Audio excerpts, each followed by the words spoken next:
What is up, my fellow wrestling addicts out there? Long time no see and long time no talk. I'm back. At least for now, I'm back. Right now, my phone is being nice to me and it hasn't necessarily given me any technical difficulties, so I'm going to try to make this video without having to stop. So, wish me luck, and if you get all the way through this, thank you so much in advance. And also, if you have been listening to the podcast, I also do appreciate that very much. It says that I have 11 consistent listeners, so thank you to all of you. And for those of you who may not know what I'm talking about, this YouTube channel has a sister podcast on Anchor FM, Spotify, and Google Podcasts currently. It's supposed to be up on Apple soon. It's the exact same name as this channel, Squared Circle Addicts, all one word. If you want to hear me ramble on about all things professional wrestling, including the Sasha Banks rumors, the CM Punk showing up again in professional wrestling, what did I cover last week? Last week I covered Worlds Collide. If you want to hear any of those things, please follow the podcast. But if videos are more your speed, then this channel is for you. And if you are watching this for the first time and have no idea who I am, welcome. My name is Nessa. You can follow me on social media, Instagram and Twitter at GreatLove91, where I post all things professional wrestling and I ramble about a lot of things, much like I am doing today. One of the first things that I want to talk about is the Jon Moxley happenings. Formerly known as Dean Ambrose, the Jon Moxley character is back. For those of you who may not know, Jon Moxley was what Dean Ambrose wrestled under in the independent scene, more specifically CCW.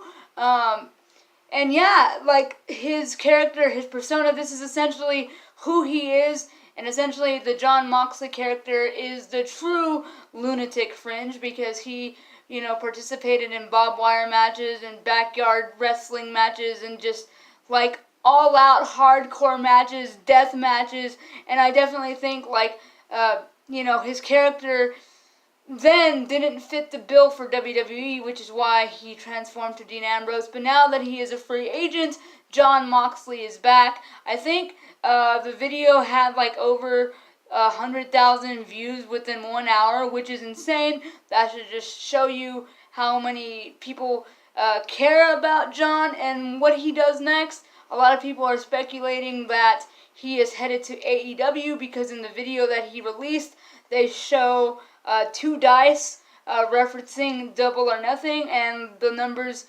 on the dice, more specifically, is 525 or just 25, which is May 25th. That's when Double or Nothing takes place. So people are assuming that's where he's going. Other people are assuming that the video was so greatly done that there's no way an independent promotion could have done this, so that might have been done from WWE, which supports the narrative that him leaving has been a work this entire time, and that Jon Moxley is coming back to the WWE. I don't necessarily see that being a thing, because I don't see how it would work, just because,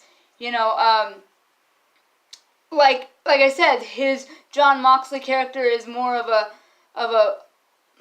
adult character in the sense of it doesn't fit the whole PG-13 mold, and I don't think he could actually be Jon Moxley in WWE. But either way, I'm excited to see if he goes to AEW. To be completely honest, I've never really been a big Ambrose fan. He was always my least favorite member of the Shield, if I'm being honest. But I'm excited to see what leaving WWE will do for him, and to see where it takes him next. So congratulations to Jon and all his future endeavors. I'm pretty sure he's still happy because he's married to the beautiful Renee Young, so there is literally no losing there. Sorry guys, the dogs are trying to get too close to each other. Too close for comfort. Hey, you guys, behave. But anyway, so the next thing that I want to talk about is the rumors of WrestleMania 36, and I know what you're probably thinking, didn't we just wrap up 35? Yeah, we did, but apparently the champ, Becky Two Belts, has a planned opponent a year in advance for the next WrestleMania, which means that she's probably going to be keeping at least one title for quite some time.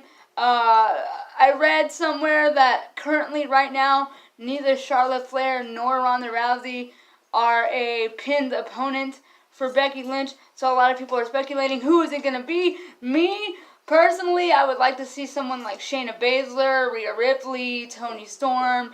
I know a lot of people right away went to Stephanie McMahon, but hopefully that's not what we get. It's nothing against Stephanie, but I actually want to see the man in an actual match.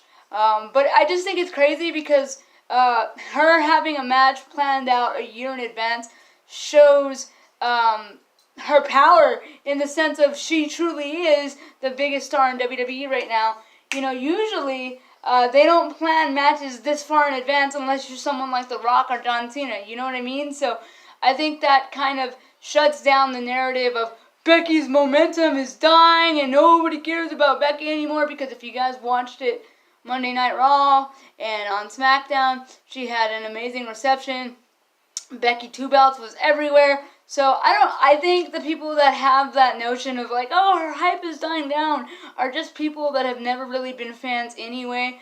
But I think it's just interesting to see that, like I said, WrestleMania, at least for their biggest star, is being planned so far in advance. I'm really intrigued to see where that goes. And yeah, I guess we'll see what happens. The next thing I want to talk about is the Lio Rush and Finn Balor drama.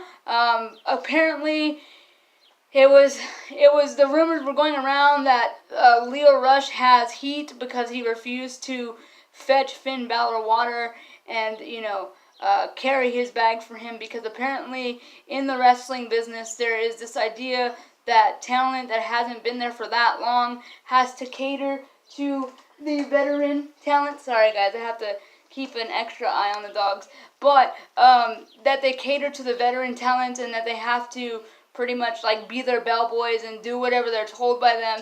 And Lio says, you know what, like, I'm not going to do that. Like, that's not what I want to do. And a lot of veterans like Mark Henry and Chris Jericho have went on record and said, like, this is how the business has always been. So if Lio Rush is under heat, that's his problem. Another thing is Lio Rush voiced his concern about the fact that, the almighty Bobby Lashley, that's his catchphrase, and no merch has been made for that. And if merch has been made for that, he hasn't gotten any profit. He's good on the mic, he's good in the ring, but yet he feels underpaid, especially as a black person within the wrestling industry. So there's a lot of people that are agreeing with him, and there's a lot of people like Chris Jericho and Mark Henry saying, like, this is how the business works, deal with it, because Lio Rush voiced concerns on Fightful.com. He had an interview with them talking about how he doesn't even make enough money to pay rent and, hotel fare. And again, the veterans like Jericho and Henry went on record and said, like, if you don't have enough money for that, you're clearly not spending right, and that's not our problem. So, there's a lot of controversial stuff going on in WWE right now. Of course, we still have the stuff with Sasha Banks. Nobody knows where she is. She's been absent since after WrestleMania. Of course, there's still rumors speculating that she's headed to AEW or that she's sitting out her contract and that she's not coming back. Other people are assuming that she might somehow insert herself in the Money in the Bank equation by taking out someone like Dana Brooke or Natalya.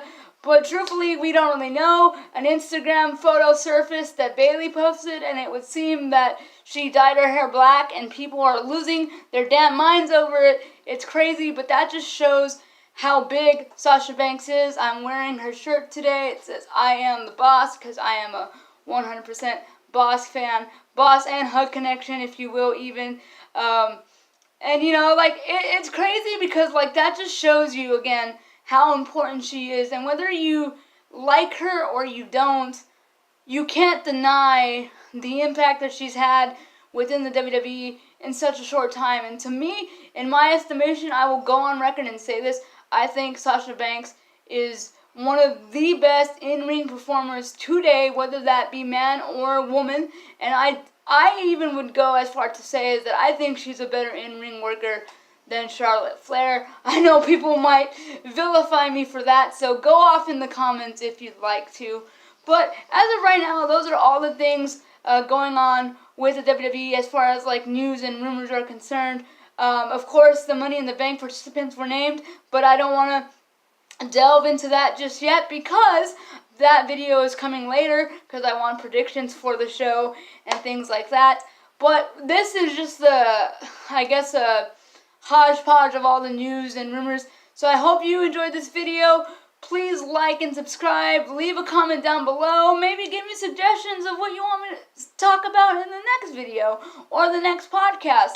The podcast is coming together very nicely. I have a few guests lined up and a few of my friends. So I'm getting very, very excited. So please keep your eyes peeled for the podcast. Again, to know about the podcast, be sure you're subscribed to this channel as well as following me on Twitter, again, at GreatLove91, and all the podcast info will be found there, as well as rambles much like this one. So if you enjoy professional wrestling, come talk to me, please, because talking about wrestling is honestly one of my favorite pastimes. So yeah, you guys take care, have a beautiful weekend, stay safe, but most importantly, stay addicted to the squared circle. Later, guys.